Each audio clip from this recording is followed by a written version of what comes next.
యాదాద్రి భువనగిరి జిల్లా సంస్థాన్ నారాయణపురం మండలం పుట్టపాకలో అఖిల భారత పద్మశాలి సంఘం రాజకీయ విభాగం ఆధ్వర్యంలో నేతన్న బస్సు యాత్రను ఆసరా ఫౌండేషన్ చైర్మన్ రాజకీయ విభాగం నాయకులు బొల్ల శివశంకర్ ప్రారంభించారు. ఈ సందర్భంగా ఆయన మాట్లాడుతూ ప్రభుత్వం గ్రామీణ ప్రాంతాల్లోని చేనేత సమస్యల్ని తక్షణమే పరిష్కరించి చేనేత రుణమాఫీ చేపట్టాలని డిమాండ్ చేశారు. చేనేతల సమస్యలను వెలికితీస్తూ నేతన్న కళకు సరైన గుర్తింపు తీసుకురావటమే తమ లక్ష్యమని స్పష్టం చేశారు. అలాగే ప్రభుత్వం చేనేతలకు ఇందిరమ్మ ఇండ్లు కేటాయించి నేతన్నలకు సరైన వేతనాలు అందేలా చర్యలు తీసుకోవాలని ఆయన కోరారు. ఇచ్చినటువంటి ప్రతిఫలంగా భావిస్తారు. కళకు గుర్తింపు ఇచ్చిన వారు ప్రతిఫలం ఇవ్వలేదు.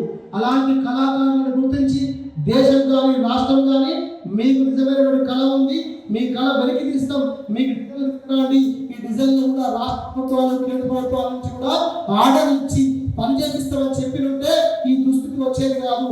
కేవలం కూడా అవార్డుల పేరుతో ఒక పత్రం, ఒక పూల బొకే, ఒక పేరు ఇచ్చి ఫోటో కొట్టించిన దాంతో మాకు గౌరవం దక్కిందే కానీ గౌరవంతో పాటు ఆకలి తీరలేదు, ఆత్మహత్యలు మానలేదు. ఈ ఆకలి తీరడం, ఆత్మహత్యలు మానాలంటే ఖచ్చితంగా మరొకసారి ఉద్యమం చేయాలని చెప్పి మా అఖిల భారత పద్మశాలి సంఘ అధ్యక్షులు శ్రీ కందగట్ల స్వామి గారు, అదేవిధంగా గడ్డం జగన్ గారి నాయకత్వంలో ఈ రోజు అఖిల భారత పద్మశాలి సంఘ రాజకీయ విభాగం మరి అన్ని విభాగాల ఆధ్వర్యంలో ఈనాడు దేశవ్యాప్తంగా నేతన్న యాత్రను ప్రారంభించుకున్నాం. ఎందుకు అంటే నేతన్న యాత్రలో గ్రామాల పంట పోతాం, మా నేత కార్మికుల సమస్యలు తెలుసుకుంటాం, ఆ గ్రామంలో నేత కార్మికులు చేస్తున్నటువంటి పని ఏ విధంగా ఉన్నది, ఆ పనికి వచ్చే వేతనం, ఆ వేతనంతో పాటు తీసుకునేటువంటి అభివృద్ధి ఎంత, తాను రావాల్సింది ఏ కావాలనుకుంటున్నాడు, ఏం కోరుకుంటున్నాడు అనే విషయాన్ని కూడా తెలుసుకొని మరి ఆయా రాష్ట్ర ప్రభుత్వాలకు మేము తెలియజేస్తాం, చెబుతాం, విన్నవించుకుంటాం.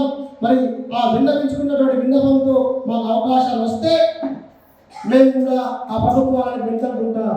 లేదు అంటే ఖచ్చితంగా మరి ఆ ప్రభుత్వాలను కూడా నిలదీసే విధంగా కూడా నాయకత్వం ముందుకు చెప్పి కూడా ఈరోజు సమావేశం ఏర్పాటుకున్నాం. జాతీయ లెవెల్ కూడా, రాష్ట్ర లెవెల్లో, జాతీయ లెవెల్లో నేత కార్మికులకు కావాల్సిన హక్కులు మాట్లాడాలనుకుంటున్నాం. ఆ హక్కుల కోసం మీకున్నటువంటి ఇబ్బందులని మనిషికి 2 నిమిషాలుగా